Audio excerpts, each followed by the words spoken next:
Hello, you were born in Munich in 1963. You studied social sciences and economics at the University of Constance, during which time you worked at Lloyd's in London and New York. After finishing your studies, you worked in the field of raw materials trade, first for 10 years in Russia, then in Kazakhstan and Australia. You published your first novel, BLASSE, HELDEN, Pale Heroes, in the spring of 2018. And it is the first volume of a planned trilogy and was on the Südwestdeutscher Rundfunk bestseller list for June 2018. Then followed in 2022 by the novel Beutezeit, Looting Time, which deals also about a commodities trader who is tasked with building up a steel company in post-Soviet Kazakhstan. And now you live in Bucharest, after Munich, London, New York, Berlin, Moscow. Why Bucharest? Actually, it's even worse. I live in a small hut up in the Carpathian Mountains most of the time. First, when the pandemic started, when COVID started, I was running away from Bucharest, and a friend of mine has a house up in the mountains, and I took refuge there, and I liked it so much that I started to build my own hut, and actually this is the place where I at the moment write the third novel of this trilogy, which is placed in Romania in 2017. Yeah. Okay, so big surprise for the audience. So you enjoy the isolation right now, I understand. Yeah, maybe it's the age also, but I like to concentrate on my writing, and I have long walks with dogs who I had to adopt. They I don't know where they came from, but they chase the bears and the wolves away, and yeah, it's a pretty good lifestyle, I have to say. And the funny thing about Romania is that this is only a humble hut, but they put an internet connection up there, glass fiber, which is the fastest one I ever had in my life, including Germany, the US or whatever. Yeah. So yeah, it's remote, but I'm connected. Yeah, Romania has this renown, having one of the most the fastest internet in the world, after South Korea or something like that. Okay, so it's not the flair of Bucharest, it's not the cultural life out here. I keep my apartment here, and I have quite a lot of friends here. More direction Cotroceni.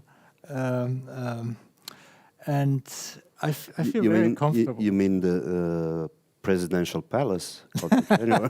No, a bit closer to the city. Yeah. You know, there is a verse in Gottfried Benn's work, poetry, because he was appointed campaign doctor here in Romania during the Second World War. Einmal Cotroceni, nie wieder. Really? Yeah. No, I love the place.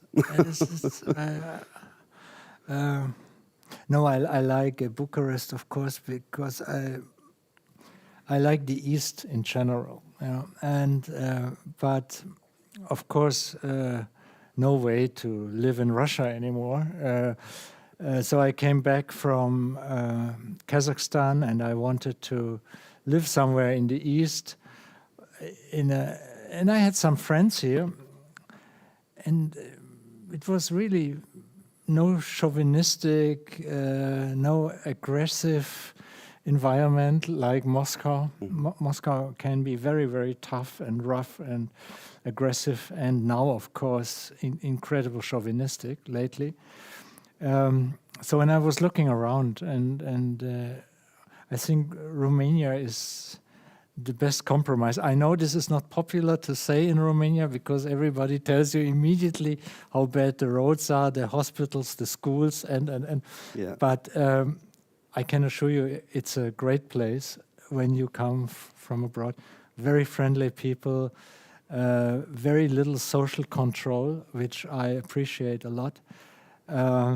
It's an incredible safe country, by the way. Yeah. Maybe all the Romanian criminals are in Germany or so, but This could be I'm an always explanation, yeah. surprised how The pickpockets anyway, yeah, in France. I've never ever had a sour experience in these 6 years I live now here. The language is a bit of a problem because it's bloody difficult if you didn't have Latin at school, but the rest is just great. Could one say that with the age you calm down a bit? Because there was Kazakhstan before, and before that there was Moscow, and you were younger. Yeah, I had my fair bit of adventure, and I wrote my first novel quite late in life. I was, I think, 53.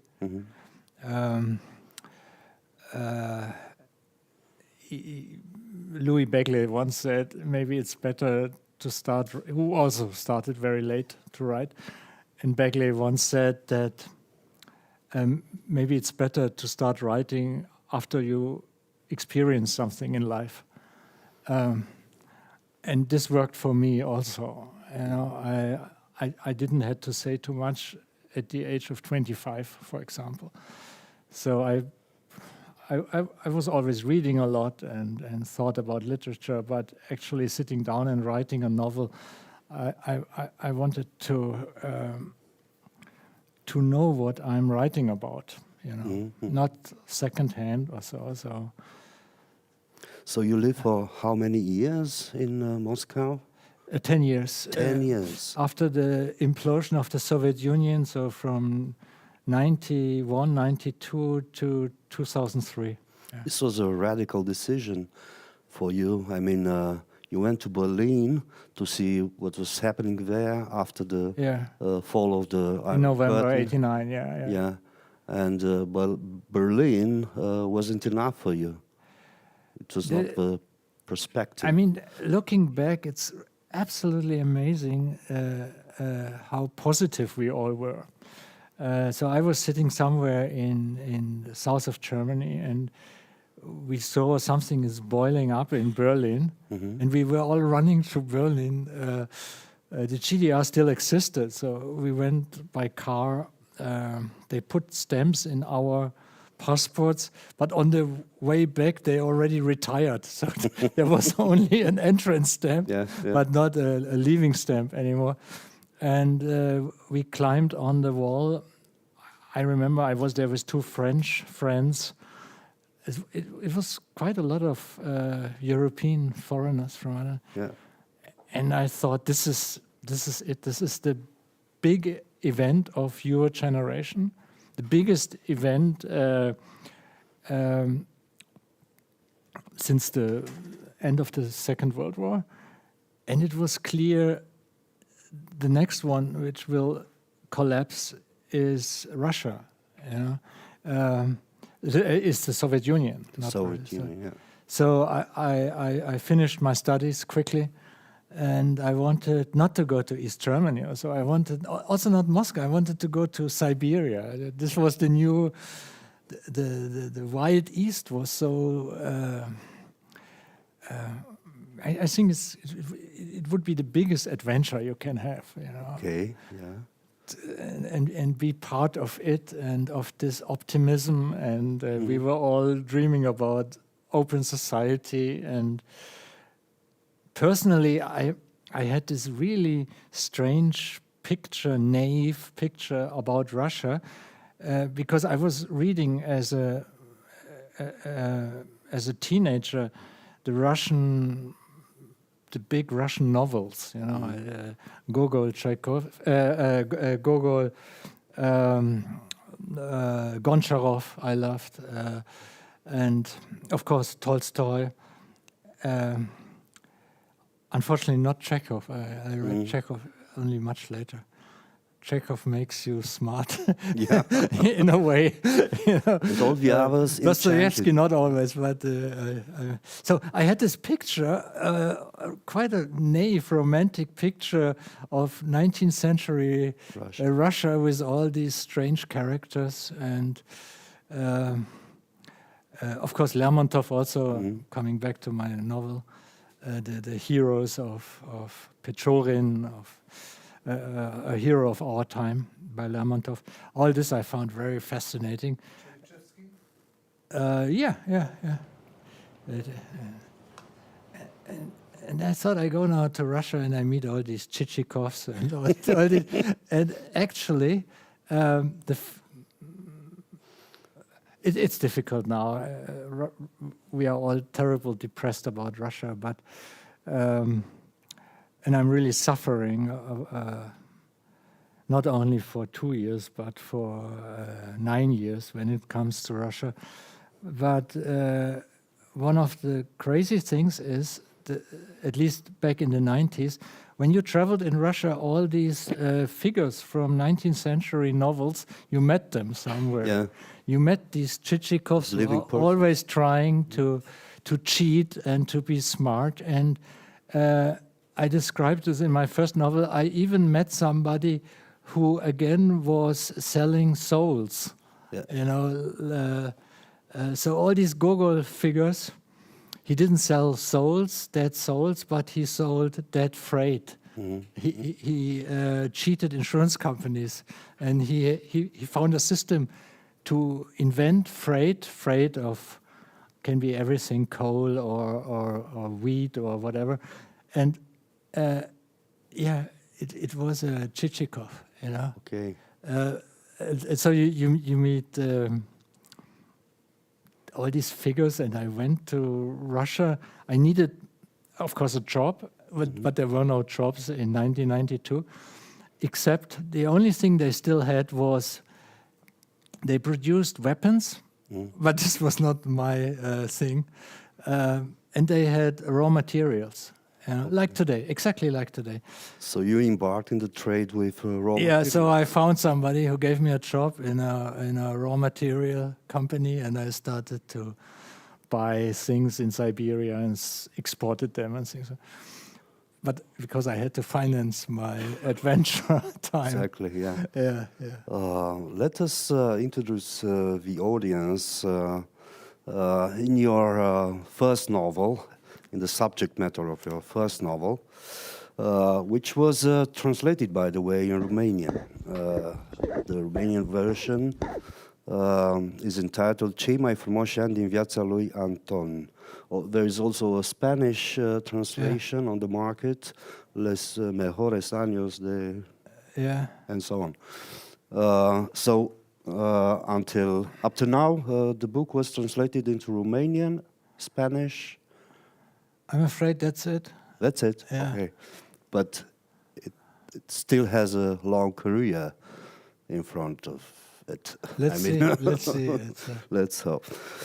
So, published under the pseudonym Arthur Isarin, Norris von Schirach's debut novel is a blistering portrait of post-Soviet Russia, a society defined by crime, corruption, massive pollution, epidemics, underage prostitution, stray dogs, nostalgia for the communist past, predatory capitalism, and major political upheaval. Not very different from Romania in the 90s.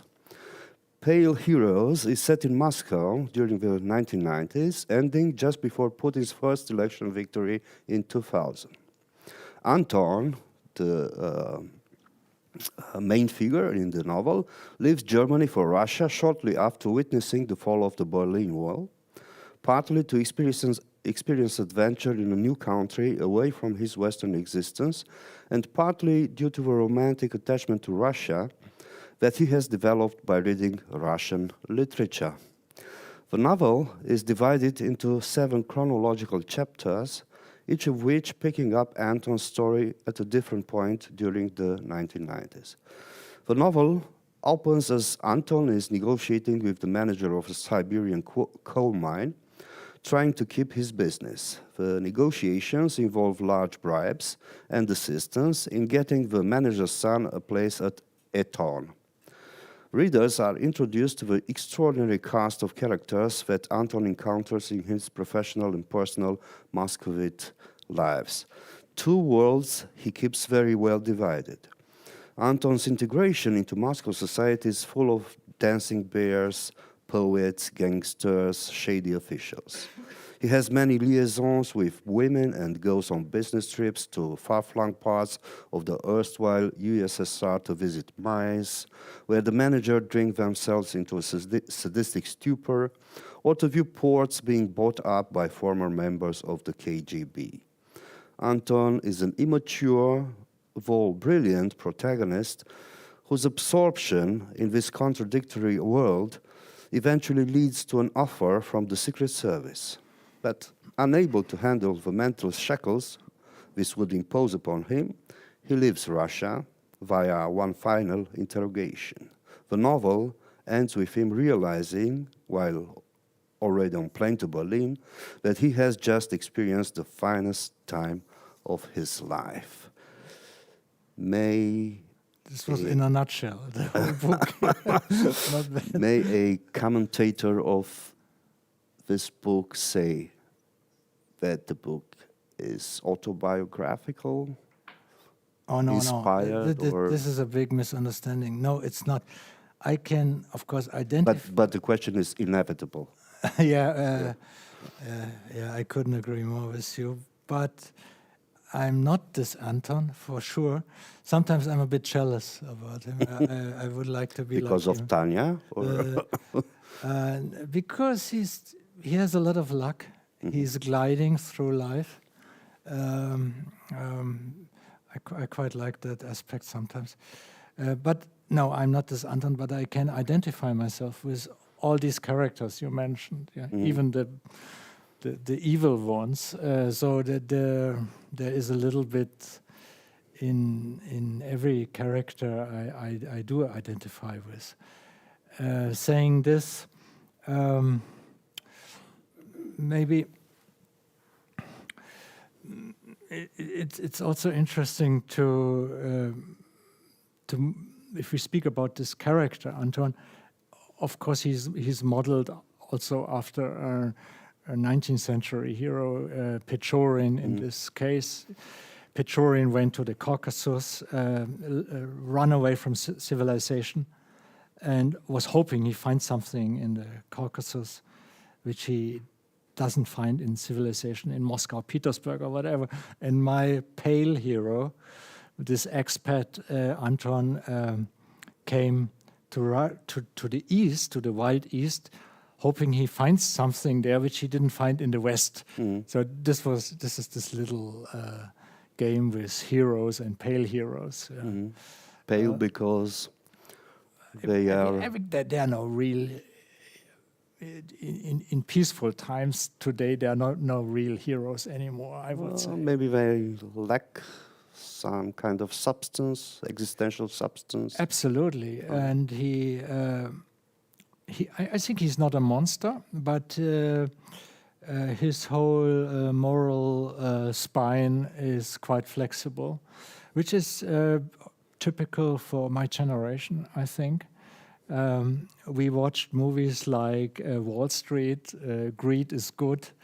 So I'm also a child of the 1980s, I would say, of Reagan and Thatcher, and we believed in markets, in tough economy, and this was more or less the opposite from what is fashionable today again.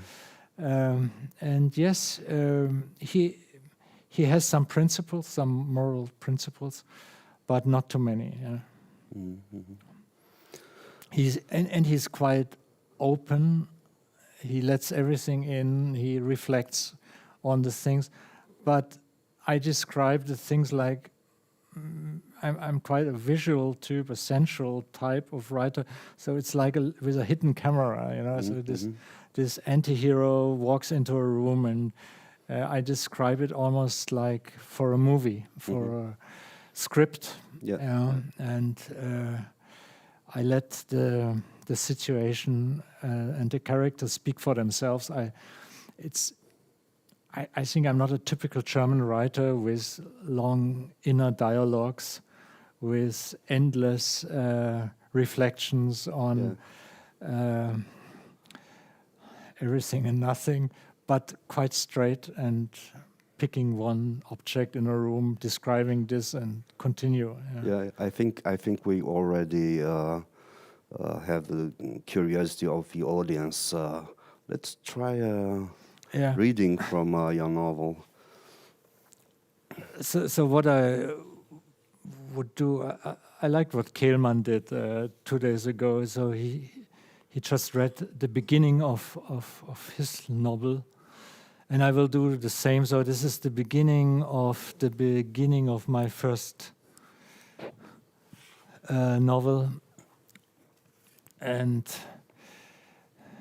yes, this expat Anton arrived in Moscow, starts working for dubious people, and of course it's all about corruption. Because if you come to Russia, I guess even today it's the same.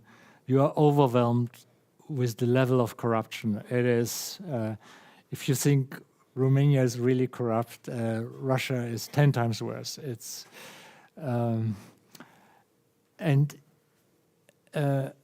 my character, anti-hero Anton, is diving in and becomes part of the corruption immediately, because he must organize the corruption, because that's why he got the job. He learned that later. Okay. Whenever the general manager, Igor Pavlovich, visited their office, the Department of Natural Resources tried to come off as highly motivated. He alone decided the monthly quantity and price of the steel that would be delivered to them from one of the largest mills. Anton was dismayed to notice that he, too, was submissive when dealing with the Siberian. Everything went according to the usual routine. In the beginning, the conference room was full of Anton's co-workers who stood ready to answer Igor Pavlovich's questions. Anton silently followed the walkthrough of logistical details. In another half an hour, it would be his turn. It was his 9th month in Moscow. He had entered the city as if through a hidden door.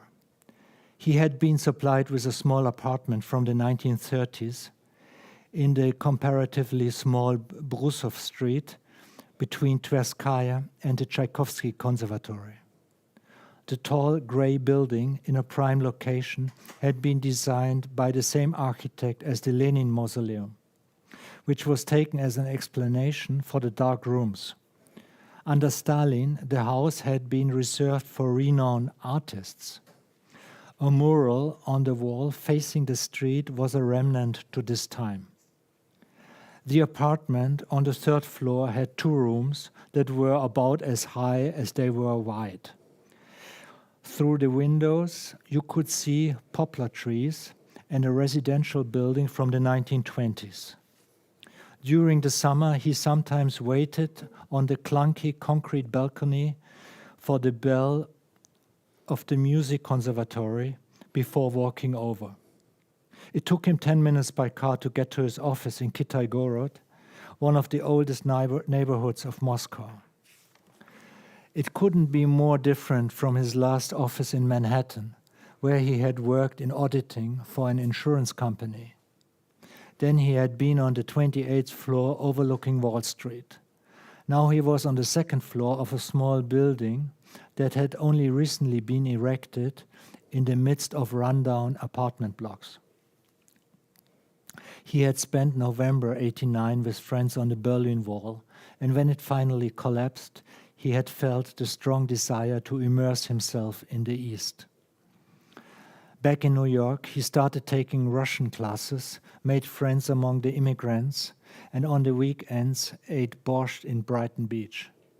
An uncle of his, who was a lawyer in Cologne, connected him to one of his clients in Moscow. And on his next visit to Germany, he met Paul Ehrenthal for the first time.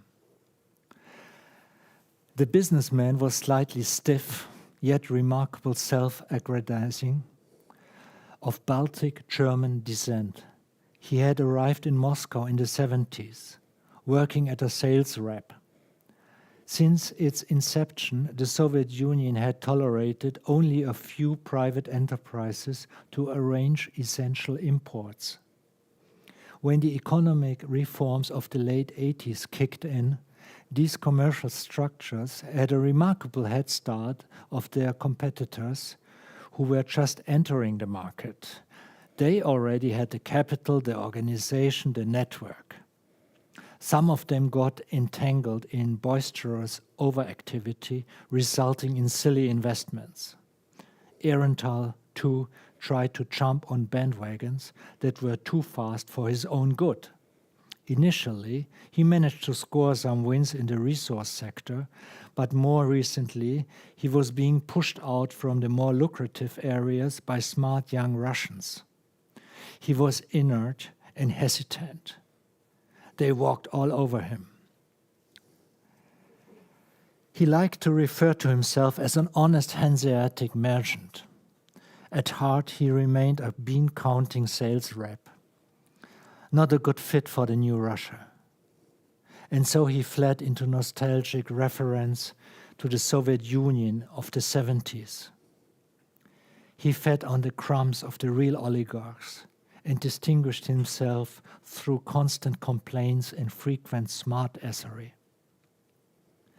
What Ehrenthal needed was a trustworthy fixer, someone to consolidate his widespread and foolish investments in Russia.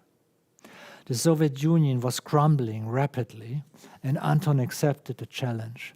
The temptation of all the characters and their stories in the New World were just too tempting. He was 32 years old. The barren landscape of the East had a remarkable resemblance to his mental state.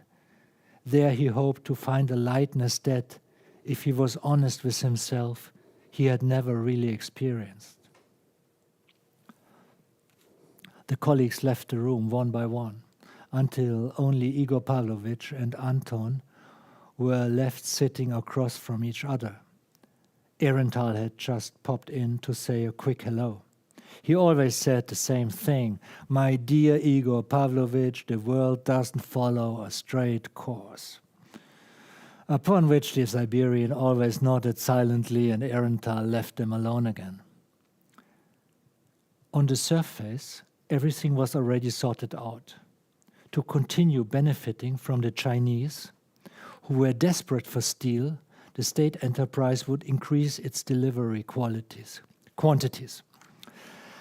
Now they transitioned to the unofficial part of the meeting by way of small talk.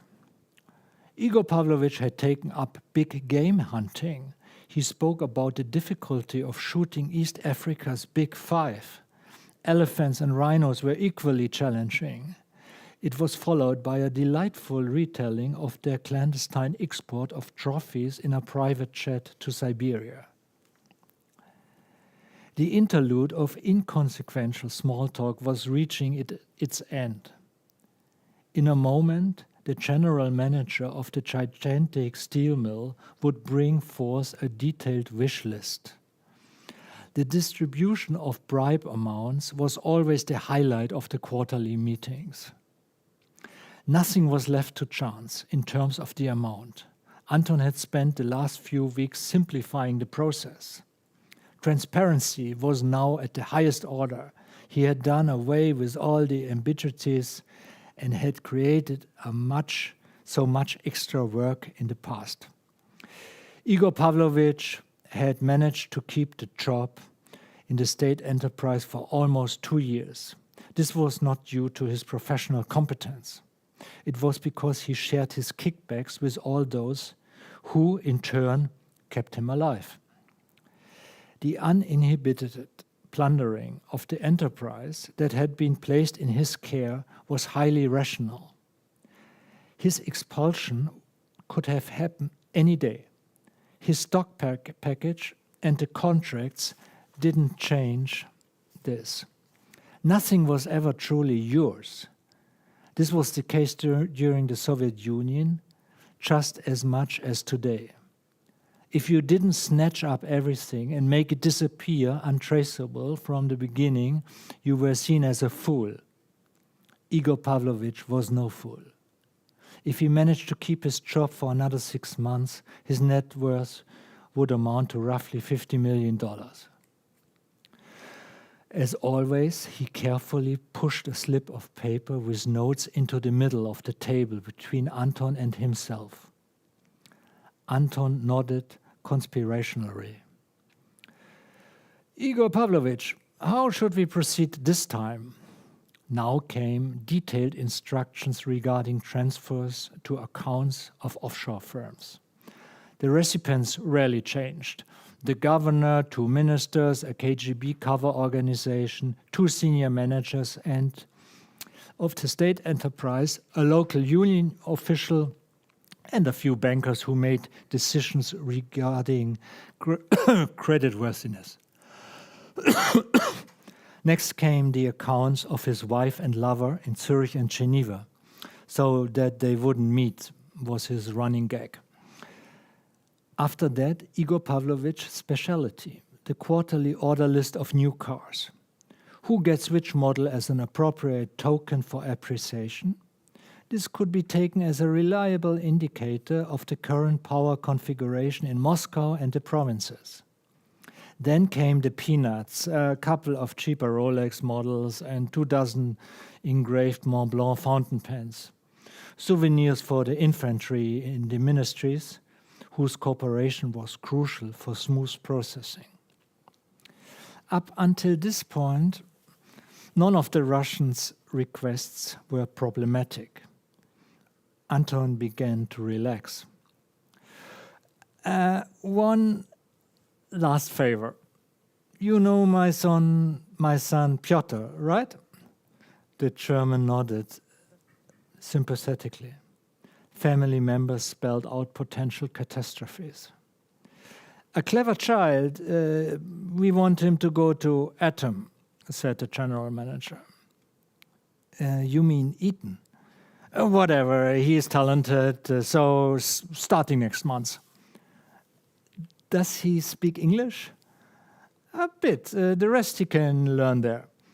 Anton agreed, there are agencies that can help, but it does take some effort. You should expect $200,000 to start with.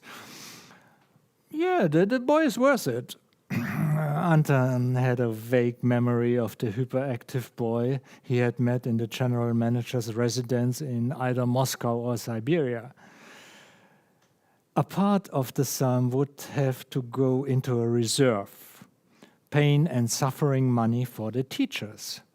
He could warn the Siberian, outsourcing the offspring to prestigious boarding schools inescapably leads to discord in the family. The first visit home, and they will identify their parents as nouveau riche, social climbers whose table manners are too problematic to allow for further association. Igor Pavlovich's plan was remarkably miscalculated. He hoped to prepare the child for a future role in tomorrow's Russia. But once socialized in Oxbridge or at the London School of Economics, the brats never returned to the country of their coarse ancestors. Naturally, Anton kept all this to himself. This wasn't family therapy. It was a good old-fashioned steel business Besides, he was a bit upset about the Siberian stories of the rhino. Anton had thought that rhinos only lived in zoos these days. He accompanied Igor Pavlovich to his convoy in front of the office. No minister had this amount of flashing blue lights and sirens. The two made a small gesture resembling a hug. As the convoy drove away, thousands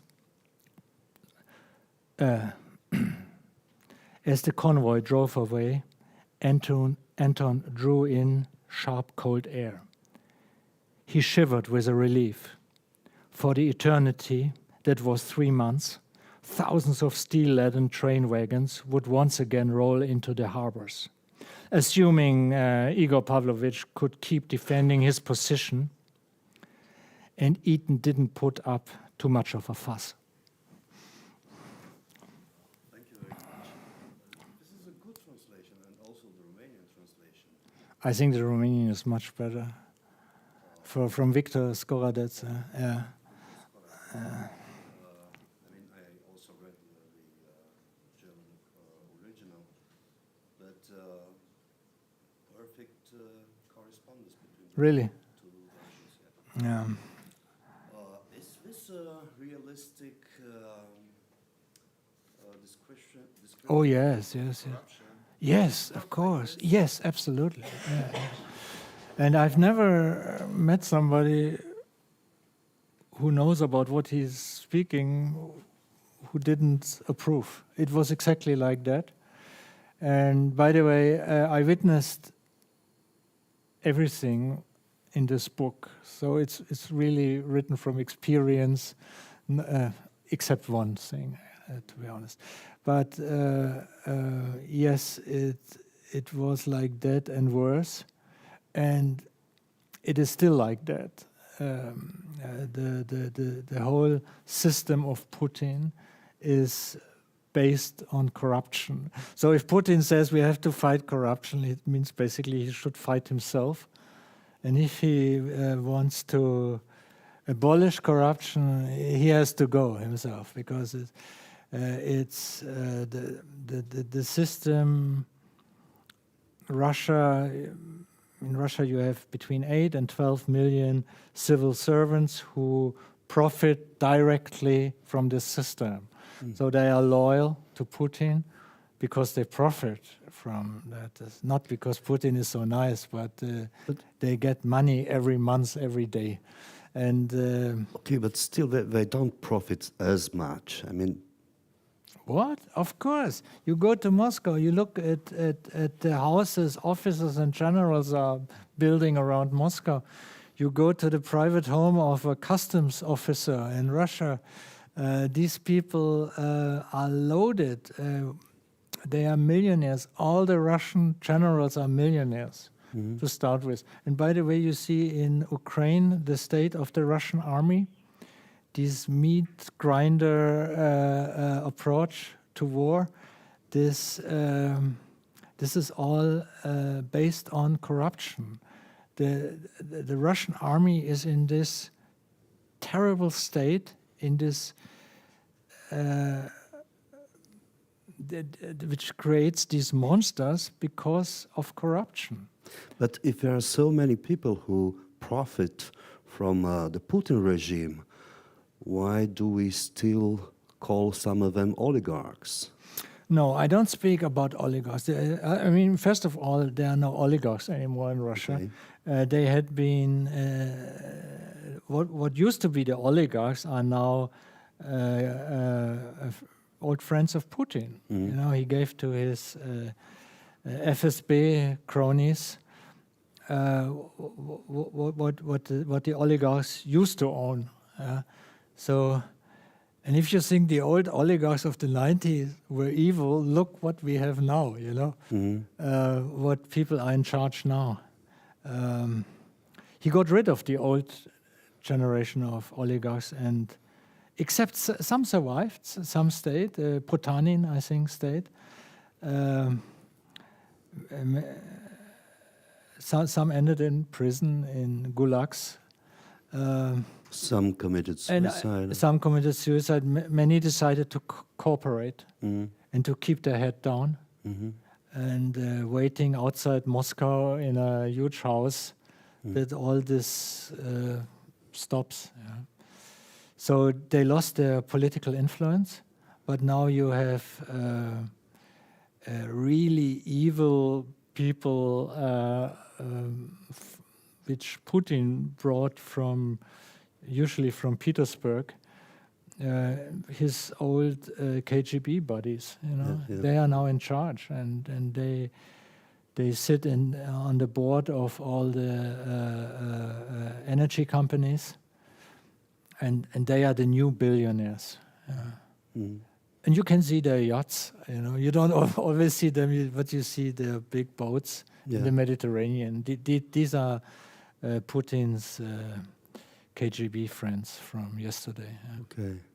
So insofar as, I think, a big mistake in the Romanian journalism, they still speak about oligarchs and their influence over Putin and hence the sustainability of Putin's regime. And no, I wouldn't.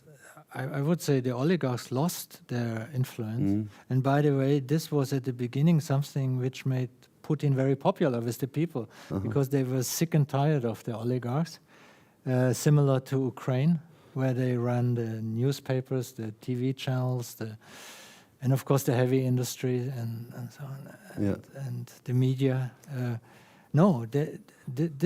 This is over. We don't have rich, colorful individuals. These are tough KGB people who are in charge now. And in the 80s you had, I think, 8 real oligarchs. I don't even know their name. Mordashov was another one. Potanin was one. 8 businessmen. They were mathematicians. They came from universities, from institutes.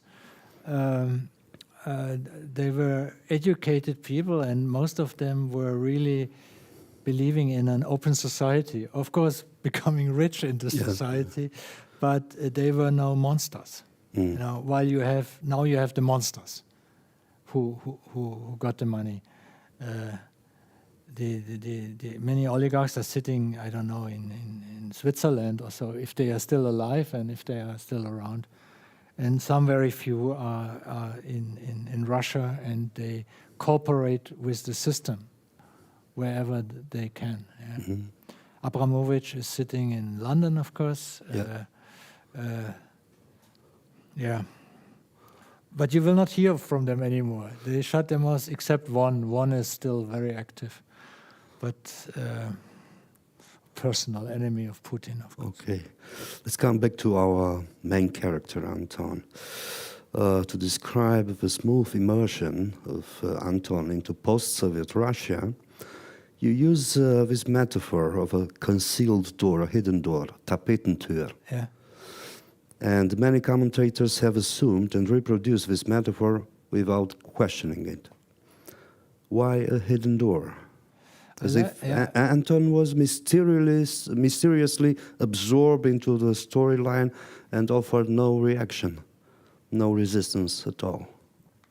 First of all, I like the idea of a hidden door, and an outsider, in this case an expat, comes into a new world and describes it through his innocent view.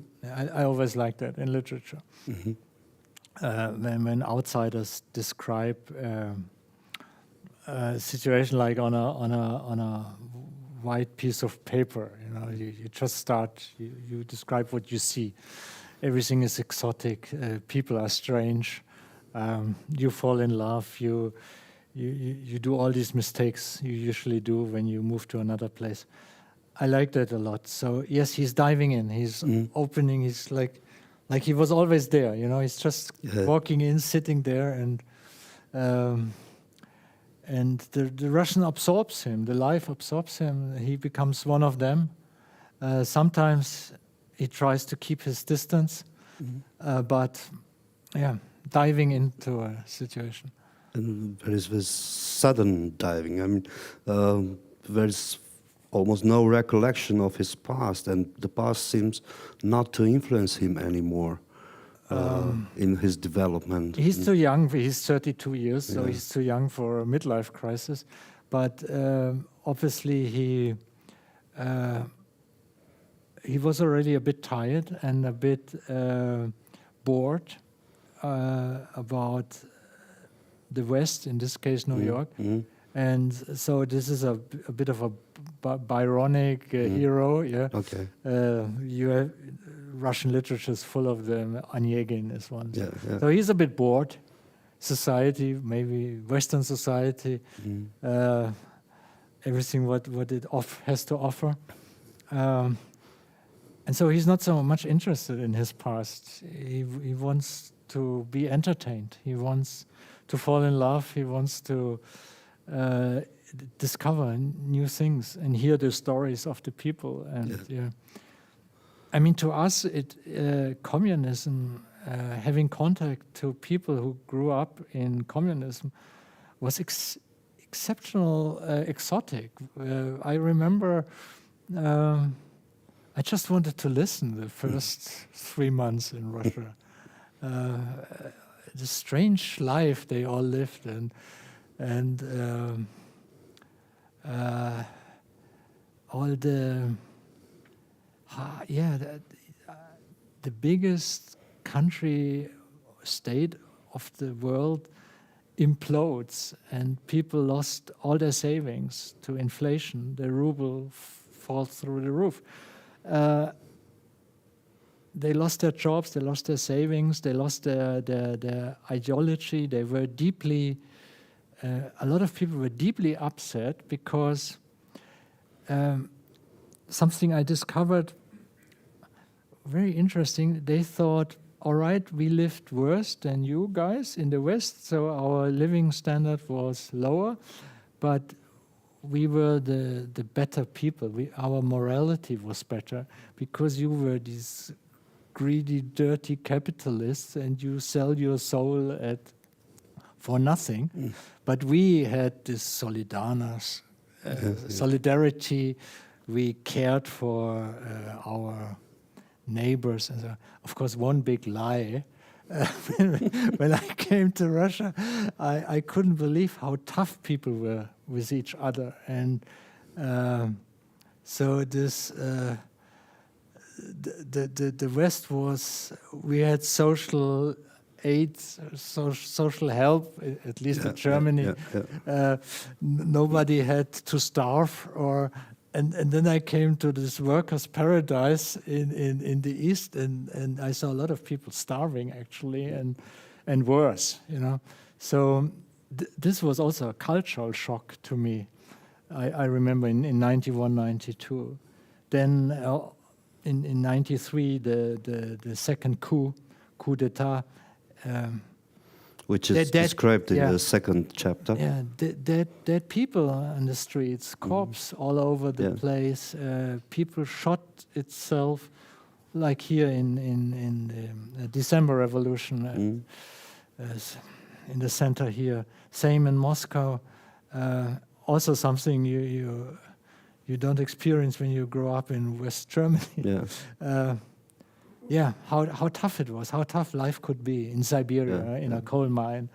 You go down 1,000 meters and you walk for 1 hour in a coal mine down there in a seam, and you see all these people working. It's like in an opera of Richard Wagner, you know, these people working with their hands down there in a coal seam, and then you discover these are all women. So the women worked down there, were completely black, and it was a big thing when I came first time to this mine. They were striking because they had no soap anymore to wash themselves after digging in this dirt for 10 hours. They couldn't even wash themselves. And these were the first strikes then. And all these things were extremely exciting to me. also what people can do to people. And the other thing, of course, Russia in the 90s, the state disappeared. You could do whatever you wanted. The police became very careful. The KGB was almost not existed anymore. There was a moment in Russia when Yeltsin was so close to abolish the KGB, just to send all of them home forever. This was so close. Unbelievable, you know. And then, of course, a lot of very positive things. I remember in 1996, homosexuality stopped to be a crime. Only in 96. Until 96, it was a crime, and people could be arrested, and people they blackmailed people because of that. Old tradition since Tchaikovsky, they did that to each other, and so there were a lot of very positive things.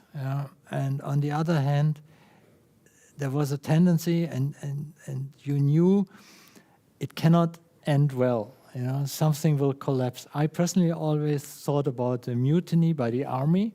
I thought there will be a coup, and all these officers will take over, who lived miserable. They came from Eastern Europe, from Poland and East Germany and so on, and they lived under terrible circumstances back home.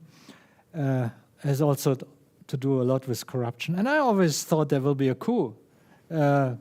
And I was, of course, wrong. But something was in the air. People radicalized themselves. And then came this, at first, laughable Putin. You know, Putin showed up, and really nobody took him serious. Everybody made fun out of him. They called him Duck. His face is a bit... He looked like he walks like a duck, if you look. And nobody took Putin serious. And everybody thought it's in 6 months' time he is out again, you know? And there were maybe Nemtsov or maybe this, maybe, but not Putin, you know? He was not charismatic at all. No, he was a typical little KGBshnik, they called him, KGB guy. And there were a lot of jokes. Politovskaya, who had been killed by his friends later, always said, when Putin sits in front of a wallpaper, first he takes on the same color like the wallpaper, and a bit later the same design. You know, nothing. There's nothing. It is no personality. Yeah, so mimetic. Yeah. And everybody thought in 6 months' time he's out. And look what happened. Yeah. Have you noticed how effortlessly you glide from Anton to yourself? Yeah, I do you this favor. Yeah. Okay, thank you very much. No, but it's important to know for the audience how you documented, especially some parts of the novel. And I refer, first of all, to your language.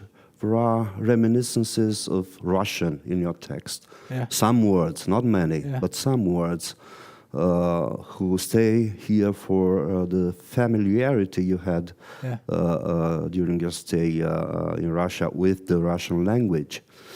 And these are names for Russian dishes, for, I don't know, also for relationships, but also the term kukuruznik or something like that in the 7th chapter. This is a plane. Yeah. Actually, it flies in agriculture, drops pesticides of the plantations, but is used also for commercial flights over there. Yeah, they were sitting in the south of Ukraine, and cholera broke out, so they couldn't move. They couldn't move, and exactly. And this Anton had to spend days and weeks with a KGB officer. They sat in one hotel room. Petrovich, yeah. And of course they started to to speak about the past, the present, and the future. And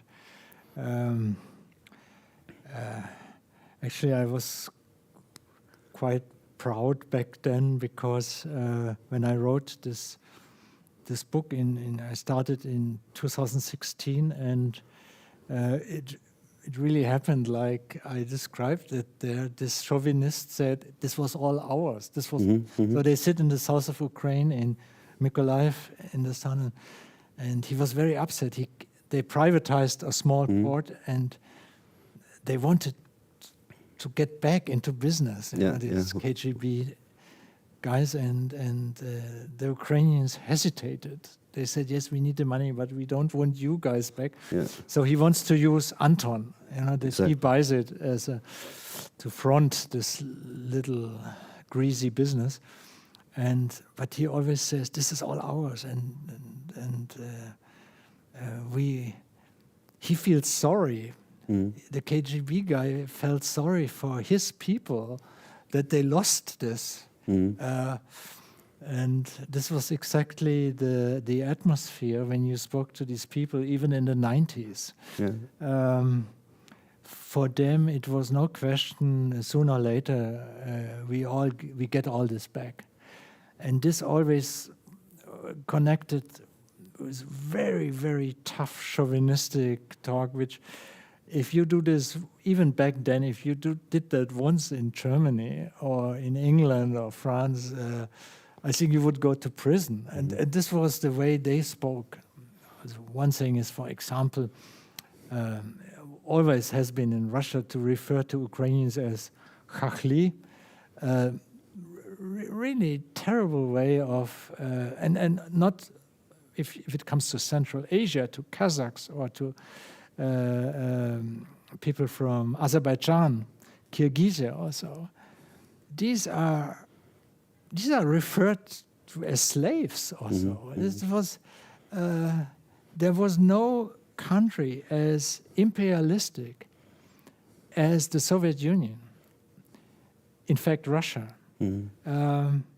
You would not believe how ordinary Russians in an office or so spoke about the nations from the south, from Central Asia normally. How do they speak about Moldavian, for example? Moldavia is theirs, first of all, It's not yours, it's not Europe's, it's theirs, and we will go there and get it back. And secondly, they are all idiots anyway, and we teach them how to eat and how to speak. And this is the normal total contempt way of, yes. And same with Odessa, No, it's chauvinism beyond recognition. You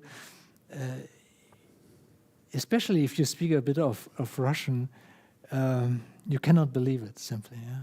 And they mean it. It's not a joke. It's not something funny. No, they mean it. And don't make a mistake.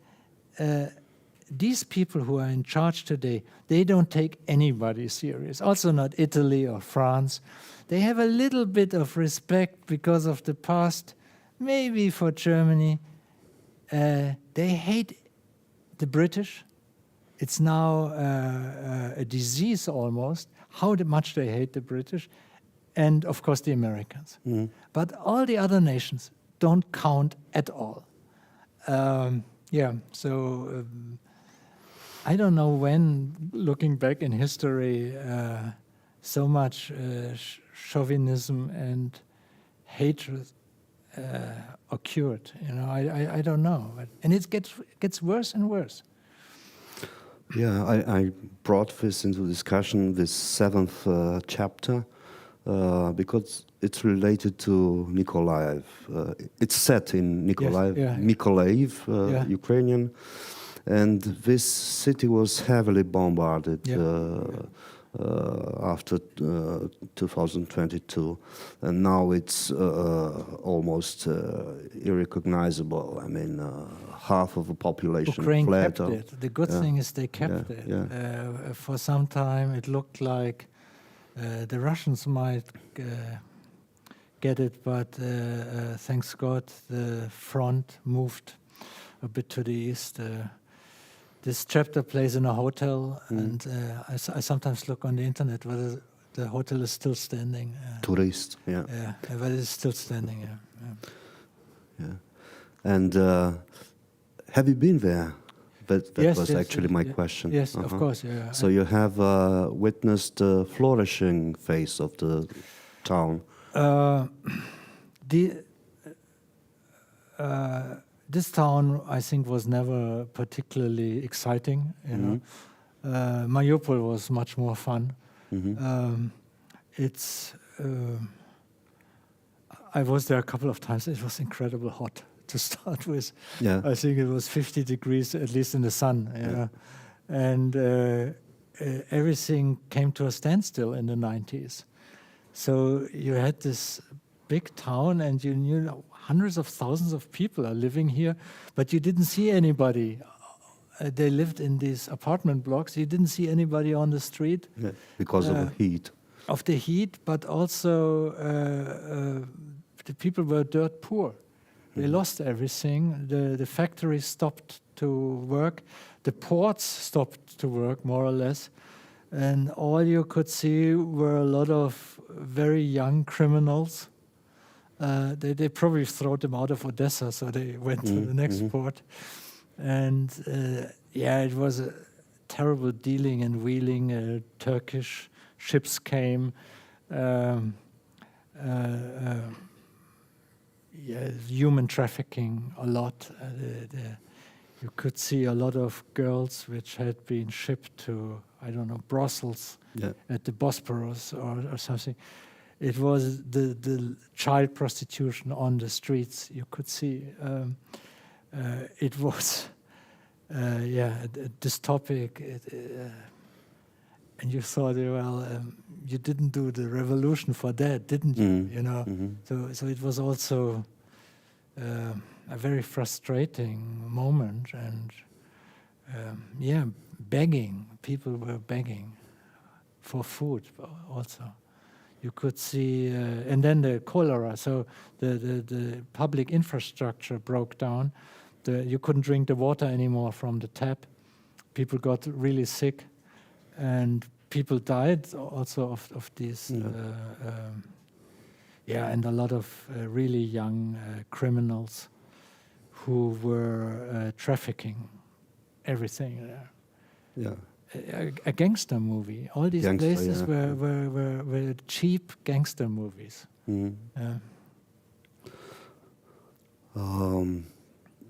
This Boris Petrovich, KGB, the ex-KGB man who wants to buy the harbor at the river, not the big one at the seaside,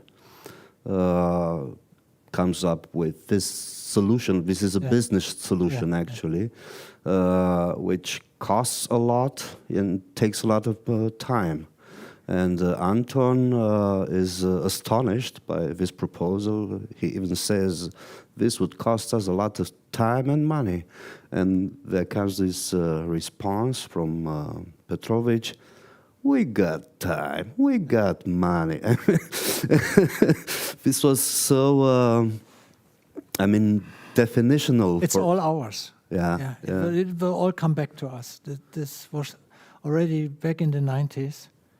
The implosion, the end of the Soviet Union was there, but big parts of the old nomenclatura, especially the younger people, the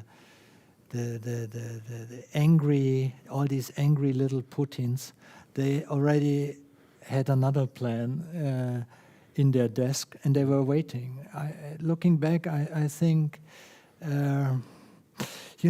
it was a bit like in Germany after the First World War. Germany lost the war, no doubt about that. We signed these agreements and so on. But immediately we started to build planes again, which was against the law. Yeah. We practiced with the Russians, with the Soviets, these two new bankrupt countries, Soviet Union and with Lenin, and Germany without the Kaiser. And immediately we looked at Germany. It was a peaceful country, poor, who just lost the war, but under this surface, they already built weapons again around the clock. Yeah, because they thought we go back. There will be revenge, you know, and we will never accept that. We didn't lose the war. In fact, we didn't. You know, same in Russia. Yeah. What do you mean we lost the Cold War? No, we didn't lose. We didn't lose the Cold. Of course, they didn't care about the Cold War so much, but we didn't lose the Soviet Union. We will go back. We will get it. And of course, they started with parts which didn't become independent, with Chechnya. Yeah, Chechnya didn't decide to become independent like Ukraine or Kazakhstan or so. So they were the first who had been hit, you know. And today it's so easy, everything. You look back and you say, of course, it was written on the wall. It seems logical to say, but... It was written on the wall, and we didn't want to see it. We thought it's the end of history, and now we all love each other, and we have a golden future together, and we have to wait a little bit, and then they will be like we are. Nonsense, absolute nonsense. Okay, so this is the first volume of a trilogy. The second volume deals with post-Soviet Kazakhstan. Yeah, Central Asia. More or less in the same domain. I mean, raw materials trade. It follows this guy, yeah. It follows exactly. Anton, yeah. And there's a 10-year gap. So it starts, I think, 1 month before 9/11. Yeah. And it stops in 2006 or so. So... and in principle, it's the same situation, more or less. I mean, it's the same greed which is described in the second volume. I think it's... Kazakhstan is a very, very interesting country to start with, because there are few countries in the world with such a terrible history like Kazakhstan. They were nomads, usually nomads, Sunni Muslims, sort of, and this imperialistic Soviet Union organized sort of revolution, and in the 20s they became already quickly a member of the Soviet Union, and then they became second-class citizens. The Kazakhs, typical for this chauvinistic Lenin regime, the Kazakhs, they were nothing, you know, but their country was full of oil and gas and copper and zinc and whatever, aluminium, manganese. So they ran the country. 100 atomic bombs they threw on the country in Semipal. 100 on the soil, not down there. Yeah, on the surface 100. tests. Yeah. So they poisoned the country. They raped the country. They put the biggest gulag in the whole of Soviet Union inside Kazakhstan. Solzhenitsyn was in this gulag. And then comes this wonder in 91, independence. They couldn't believe their luck. They were even in the minority. Ethnic Kazakhs were in the minority in their own country. There were Russians and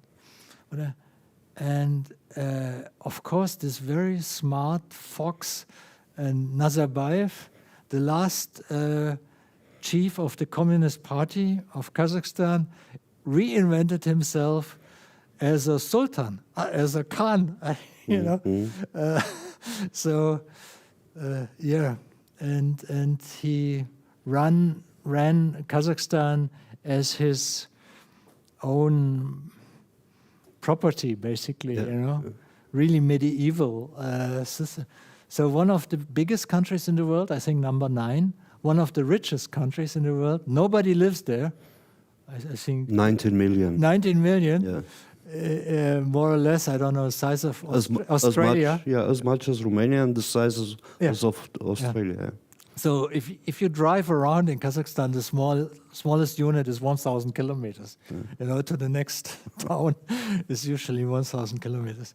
And a beautiful country, but it starts at the Sea of Azov and stops in Mongolia.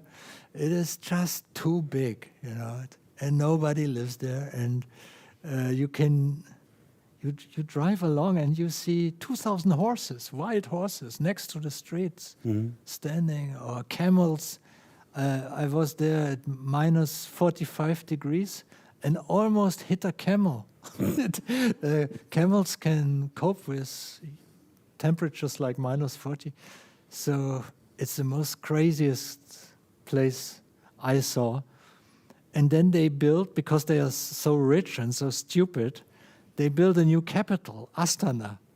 And they built this capital. They take the best modern architects in the world, Foster and all these big names, and they built this in a stone desert where it's either plus or minus 40 for 9 months of the year, and there is a lot of wind, and you get a headache the moment you leave the plane. It's one of the worst places on the planet, and they built this huge new capital there.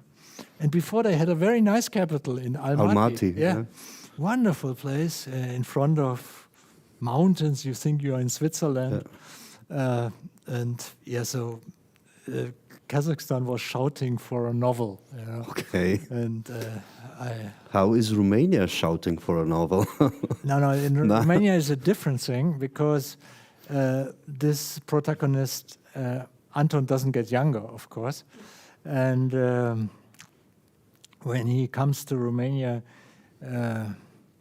he calms down a little bit, and he reads a lot of Chekhov, and he asks himself how we should live today. And so it's much more mellow, and he becomes a bit smarter, and the people are nicer. The people are also more easygoing than in the other novels, and yeah. Okay. Well, because we speak about Romania, I'll open the floor. I'm sure the audience has questions. So this is the Romanian version of the novel, the first volume from this trilogy, with Anton in Moscow. And we wait for the final one, the third one, now comes for the publication of the second volume. Yeah, Humanitas. Also from Viktor Skoradets, I think. Yes, he just started to translate it, and it will be here in autumn, I think. And I'm very grateful to Humanitas that they. The initial title was Snow Leopard, and then you changed it. Yeah, I changed it. Yeah. Why? If I might ask. I mean, Snow I'm afraid Leopard. my editor didn't like it. Okay. Yeah. And then I also didn't like it. I can be very opportunistic. And then I thought, it's maybe not so good. And this looting time, this word doesn't exist in German language, Beutezeit. It's not in the Duden, in our... and then I was very proud. I thought I invented it, but I didn't. People used it before, but I liked it. So Beutezeit, looting. For a novel, it's a good title. Yeah. And the third volume, would you? I don't know the title yet. Okay. No. I just wrote 100 pages. Okay. I'm not there yet. Please. A lot of time in Russia, and I could imagine that you probably still have a lot of contacts and people that you, bekannte, people that you know. Yeah. And And I could also imagine that some of them perhaps also even have a certain way of supporting maybe the current regime to a certain extent. How do you go about handling this situation? And my follow-up question would be, do you see, or what is the hopeful idea looking into the future or is there any kind of hope to look in the future regarding Russia and the future?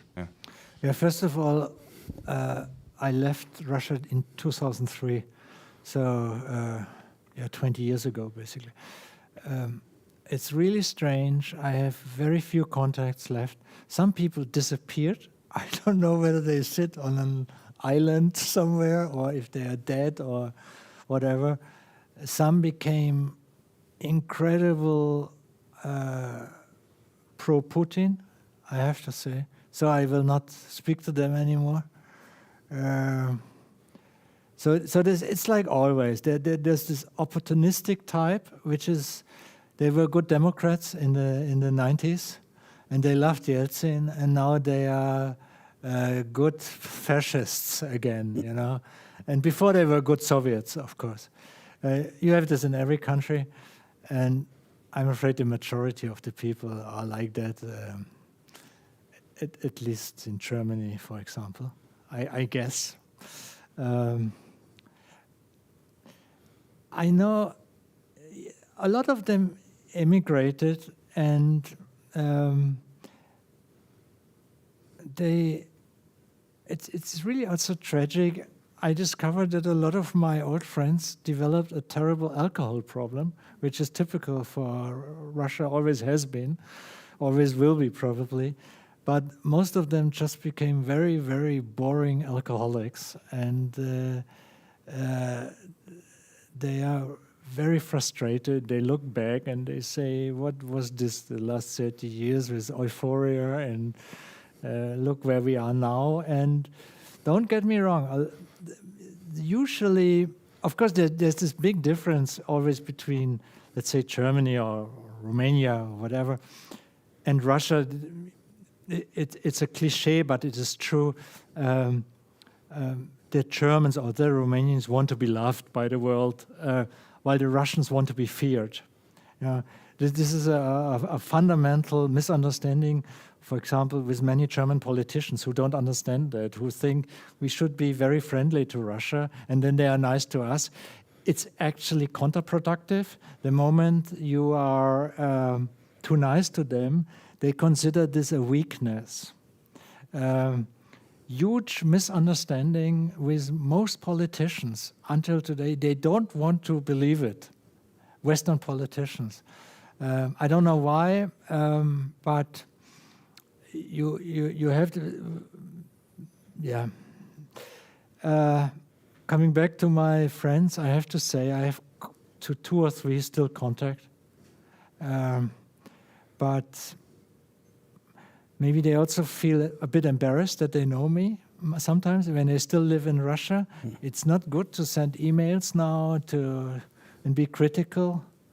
On the other hand, I guess they don't want to make a fool out of themselves, so they don't praise Putin when writing an email to me.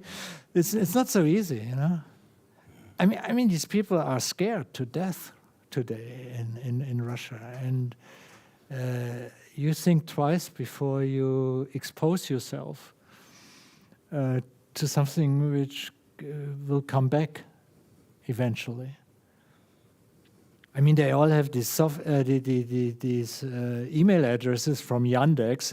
The KGB has, the FSB has direct access to all these servers. So imagine, you better don't communicate at all than using the phones, I don't know. But people are scared, scared to death. Do you think, or what change do you think may happen with the end of Putin? If at all any change, I don't know. It's very hard to You mean a successor, or what comes next? Exactly, what comes next? What does it look like? don't take for granted that it gets better. You know? Don't. I don't know. Here's the biggest expert sitting here in the second row for that, and I think you also wouldn't say that something gets better. No, it can be a crazy general. It can.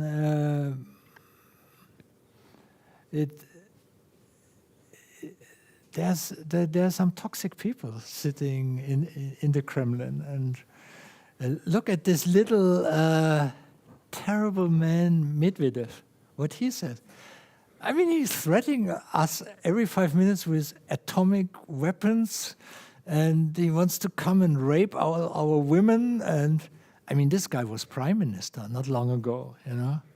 And imagine such a character in the driving seat, you know? Jesus Christ. And it's possible. You know, everything is possible in this country. I also have a small question.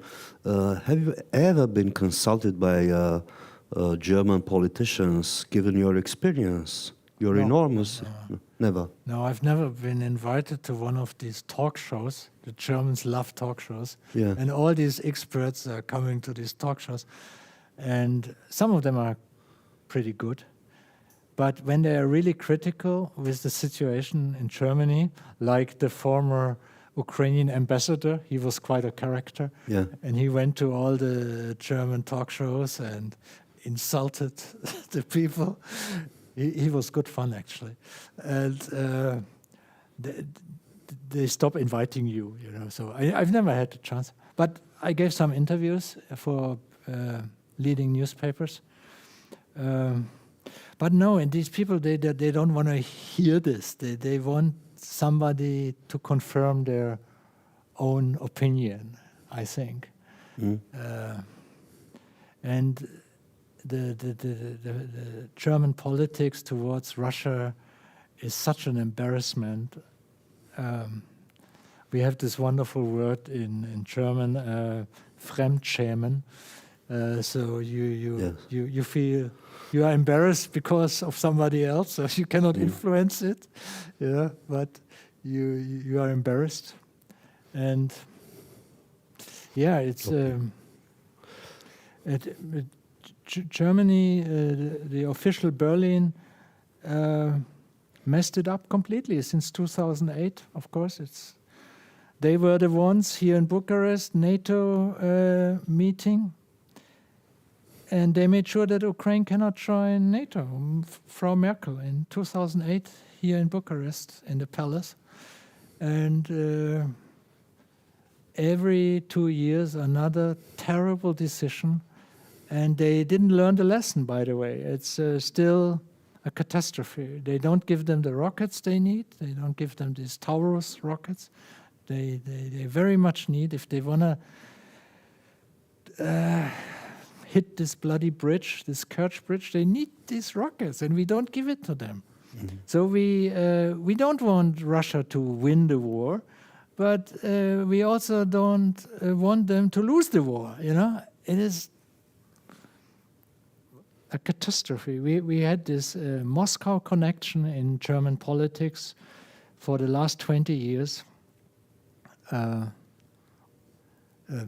Basically, Schröder, the former Chancellor, Gabriel, the former Minister of Economics, and Steinmeier. Steinmeier is still president. Mm-hmm. He was very close to Lavrov, always. Much too close. And you think, okay, these three guys, no. There are hundreds of politicians in Berlin. They keep their head down at the moment. They don't prize Putin, obviously. They are not that stupid.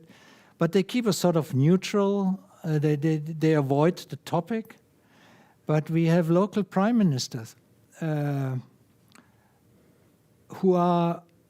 were until recently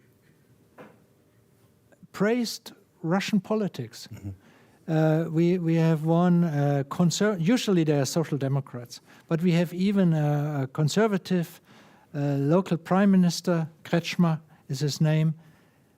In December, 2 months ago, he recommended to Ukraine to accept the loss of territory. 2 months ago, in an interview. Nobody tells him to step down. No, there's no public outcry for such things. Then is another local prime minister, Manuela Schwesig from Mecklenburg-Vorpommern, where the pipeline comes from Russia. The pipeline enters her local land, state, Mecklenburg-Vorpommern. This woman, very popular in her country, accepted 120 million euros from Russian energy companies a couple of years ago for an environmental NGO. I mean, speaking about corruption, and this is all information available on the internet, in the news, even in the state news. Of course, they closed down this NGO. It was a bit too embarrassing, but yeah, very, very corrupt situation. The leader of the biggest party in the federal parliament, of the Social Democrats, his name is Mützenich.